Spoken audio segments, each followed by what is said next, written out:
High नमस्ते साथै जय मसी प्रेज द लर्ड। आज म तपाईको सामुन्ने उपस्थित हुनुको कारण छ कि तपाईले पनि फेसबुक चलाउनुहुन्छ होला, तपाईले पनि सोसियल मिडियाहरुमा कहीँ न कहीँ इन्भल्भ हुनुहुन्छ होला, कहीँ न कहीँ रिल्स बनाउँदै हुनुहुन्छ होला, फोटोहरु पोस्ट गर्दै हुनुहुन्छ होला। तर यी सबै कुरा गरे बापत के तपाईलाई फेसबुकले कन्टेन्ट मोनेटाइज दियो? के तपाईले कन्टेन्ट मोनेटाइज तपाईको प्रोफाइल या पेज कन्टेन्ट मोनेटाइज भयो?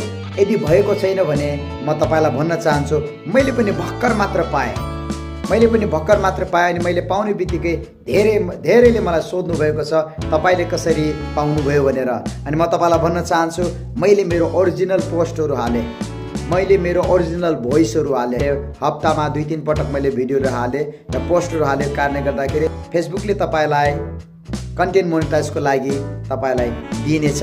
यसकारणले म तपाईलाई भन्न चाहन्छु, सधैँ तपाईको भिडियो तपाईको पोस्टमा ओरिजिनल कन्टेन्ट हाल्नुहोस्, कपी पेस्ट नगर्नुहोस्। तपाईको आफ्नो भोइसले आवाजले बोलेर हाल्नुहुन्छ, आफ्नो भिडियो आफ्नो फोटोहरु हाल्नुहुन्छ। अनि हप्तामा 3वटा 4वटा पोस्ट पनि लगातार तपाईले हालिराख्नुभयो भने तपाईको फेसबुक मोनेटाइज हुन्छ, कन्टेन्ट मोनेटाइज अवश्य नै हुनेछ। यदि तपाईलाई यो भिडियो मन पर्यो भने लाइक शेयर कमेन्ट जरुर गर्नुहोला र प्रभुले तपाईलाई धेरै धेरै आशिष दिनुभएको होस्।